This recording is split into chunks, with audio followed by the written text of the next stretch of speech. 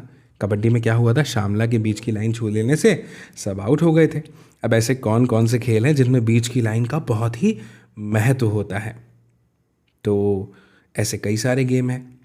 मैं आपको एक का नाम बताता हूँ, बैडमिंटन, है ना। बैडमिंटन में बीच की लाइन का महत्व होता है ना। इसके अलावा एक गेम टेबल टेनिस भी है, और भी कई नाम हैं जिनके आप नाम यहाँ पर लिख सकते हैं। फिर है, ऐसे कौन से खेल हैं जिनमें खिलाड़ी के अलावा रंगों या फिर चीज़ों को छुआ जाता है ना। तो जहाँ तक मुझे याद है, खो खो का नाम अभी आया था, उसमें चीज़ों को छुआ जाता है ना। तो आप इस तरह के खेलों के नाम ज़रूर लिखिएगा। फिर आगे है, क्या तुम कबड्डी खेलते हो? क्या तुम्हारे स्कूल में लड़कियों की कबड्डी की टीम है? तो मैं बता दूं कि हाँ, मैं तो कबड्डी खेलता हूँ और मेरे स्कूल में ऐसी टीम भी है। अच्छा, एक बात बताओ, क्या तुम्हारी दादी और नानी कबड्डी खेलती थी? आज घर जाकर पता करना। तो भाई, आपने जब ये वीडियो अब देख ही लिया है तो आप ज़रूर पूछ लीजिएगा अपनी दादी से या अपनी नानी से कि क्या वे भी कबड्डी खेलती थी। फिर आगे लिखा है, क्या तुम्हारे यहाँ लड़कियाँ कबड्डी या कोई और बाहर खेले जाने वाले खेल खेलती हैं? क्या कुछ लड़कियाँ नहीं खेलती? वे क्यों नहीं खेलती? इस पर चर्चा करो। तो देखिए, मैं आपको बोलता हूँ कि मेरे यहाँ तो खेलती हैं, है ना। इसके बाद में लिखा है कि यहाँ पर कर्णनम मलेश्वरी के बारे में बताया है। मैं पढ़ता हूँ, आप सुनिएगा। क्या आपने अखबार में इनके बारे में पढ़ा है? कर्णनम मलेश्वरी एक वेट लिफ्टर हैं। ये आंध्र प्रदेश की रहने वाली हैं। इनके पापा पुलिस में हवलदार हैं। जब ये 12 साल की थी तभी से वजन उठाने का अभ्यास करने लगी। अब वे एक बार में 130 किलोग्राम तक वजन उठा लेती हैं। कर्णनम ने भारत के बाहर 29 मेडल जीते हैं, 29। उनकी 4 बहनें भी रोज़ वज़न उठाने का अभ्यास करती हैं, है ना। बड़ी कमाल की बात। इसके बाद में आगे है 3 बहनों की कहानी। मैं पढ़ता हूँ, आप सुनिएगा। लिखा है, यह फ़ोटो देखो। आप इस फ़ोटो को ध्यान से देखिए। मैं आपके लिए इस फ़ोटो को थोड़ा बड़ा कर देता हूँ। अब देखिए इस फ़ोटो को ध्यान से। देख लिया ना? चलिए, अब मैं आपको बताता हूँ। लगती है ना दादी नानी, पर ये आम दादियों नानियों से अलग। कैसे? ये फ़ोटो है 3 बहनों की। नाम क्या है? ज्वाला, लीला और हीरा। हम इनके बारे में क्यों पढ़ रहे हैं? क्योंकि ये मुंबई में रहती हैं और ये तीनों कबड्डी खेलती थी और दूसरों को सिखाती भी थी। ज्वाला बताती है, हम जब छोटे थे तब लड़कियों को यह खेल खेलने नहीं दिया करते थे। लोगों को लगता था कि अगर लड़कियां छीना झपटी वाला खेल खेलेंगी तो उनसे कोई शादी नहीं करेगा। ऐसा लोग करते थे। कबड्डी में लड़कों वाले कपड़े पहनने पड़ते हैं, इसलिए भी लोग ऐसा खेल खेलने से मना करते थे। तीनों ही बहनें काफ़ी छोटी थीं जब उनके पिता की मृत्यु हो गई। उनकी माँ और मामाओं ने तीनों को पाला। दोनों मामा खो खो और कबड्डी खेला करते थे। उन्हीं से ही यह शौक़ इन बहनों में भी आया। ज्वाला और लीला बताती है, आज से करीब 50 साल पहले जब हमने कबड्डी खेलना शुरू किया था तो लड़कियों के पास कबड्डी खेलने के मौके ही नहीं थे। माता पिता भी मदद नहीं करते थे, लेकिन हम सोचते थे कि लड़कियों को कबड्डी ज़रूर खेलना चाहिए। माँ और मामाओं ने हमें कभी नहीं रोका। हम तीनों ने कबड्डी खेलना सीखा और अपने मोहल्ले की कुछ लड़कियों को भी खेल में शामिल किया।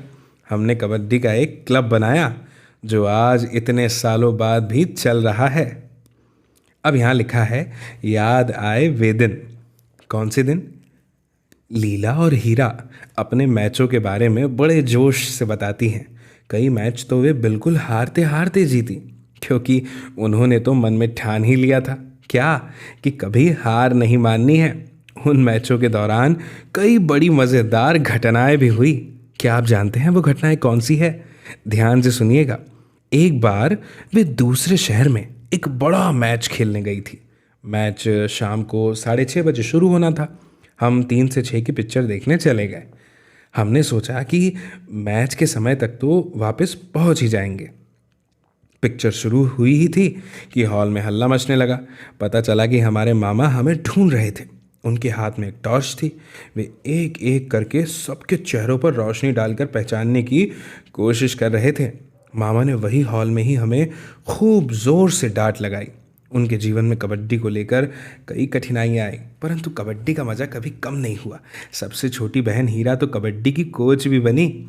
ये बहनें चाहती हैं कि तुम जैसे स्कूल के बच्चे अपनी पसंद के खेल खेलें और कबड्डी तो खेलें ही।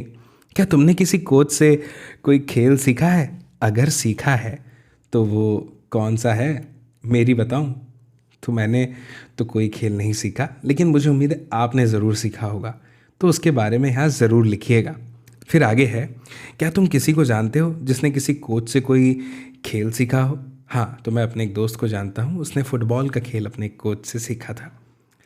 इसके बाद है, कोच कैसे सिखाते हैं, कोच किस प्रकार अभ्यास करवाते हैं और खिलाड़ियों को कितनी मेहनत करनी पड़ती है। तो मैं आपको बता दूं कि जो कोच होते हैं भैया, वो होते हैं अपनी टीम के कैप्टन, है ना। बहुत ही ज़्यादा बारीकियों से और बहुत ही ज़्यादा अच्छे से वो खेल को सिखाते हैं खिलाड़ियों को। हमेशा उन्हें मोटिवेट करने का प्रयास करते हैं कि खिलाड़ी जो हैं वो कभी भी हार ना माने, है ना। और उनसे खूब सारी मेहनत करवाते हैं, है ना। सुबह जल्दी उठाते हैं और लंबे समय तक उनसे प्रैक्टिस करवाते हैं। फिर आगे लिखा है, क्या तुमने कभी अपनी पसंद के खेल के लिए क्लब बनाने के बारे में सोचा है? तो मेरा दोस्त एक दिन मुझसे कह रहा था कि भाई हम एक फ़ुटबॉल का क्लब बनाएंगे बड़े होने के बाद, ठीक है ना। फिर इसके बाद है, मान लो 15 बच्चों को 2 टीमों में बंटकर खो खो खेलना है। दोनों टीमों में 7-7 खिलाड़ी होंगे। एक खिलाड़ी बच जाएगा, नहीं तो टीमें बराबर नहीं हो पाएंगी। ऐसा होने पर तुम क्या करते हो? क्या तुम कभी बीच का बिच्छू बने हो? उसके बारे में बताओ। तो देखिए, मैं आपको बताता हूँ कि ऐसा होने पर कोई भी एक खिलाड़ी, उसे हम रेफरी बना सकते हैं, है ना। ठीक है। इसके बाद है, हर खेल में कुछ नियम होते हैं, वह खेल उन नियमों के अनुसार ही खेला जाता है। भाई बात तो सही है ना। अगर उन नियमों में कुछ बदलाव कर दिया जाए तो देखें कि खेल में क्या बदलाव आता है। जैसे क्रिकेट में विकेट पर से गुल्लियों के गिरने पर बल्लेबाज आउट हो जाता है। सोचो अगर नियम हो कि एक ही बार में तीनों विकेट गिर जाएं तो पूरी टीम ही आउट हो जाएगी। क्या खेल में मज़ा आएगा? तो ऐसा करने से बिल्कुल भी मज़ा शायद नहीं आएगा, मुझे ऐसा लगता है। देखिए, खेल में जो नियम होते हैं ना, वो नियम की वजह से ही खेल में मज़ा आता है। नियम नहीं तो फिर खेलने का क्या मतलब, कोई मज़ा ही नहीं आएगा, है ना। इस नियम के अनुसार खेल कर देखो, कुछ अलग अलग खेलों के नियम तुम भी बनाओ और खेल कर देखो। अब भाई ये काम तो आप ही कर सकते हैं, है ना। और ज़रूर इसका उत्तर लिखिएगा और हो सके तो हमें कमेंट करके भी बताइएगा कि आपने इसका उत्तर कैसे लिखा है ना। तो ये चैप्टर तो बड़ा ही मज़ेदार था क्योंकि कबड्डी के बारे में था, हमें कितना कुछ जानने को मिला, है ना। तो आपको अगर ये वीडियो पसंद आया है तो मैं चाहता हूँ कि आप इसे अपने दोस्तों को ज़रूर शेयर कीजिएगा ताकि वे लोग भी इस वीडियो को देखें, उन्हें भी मज़ा आए, है ना। बाकी आपसे मेरी जल्दी मुलाकात होगी अगले वीडियो में अगले चैप्टर के साथ। तब तक के लिए आप सभी को मेरा नमस्कार।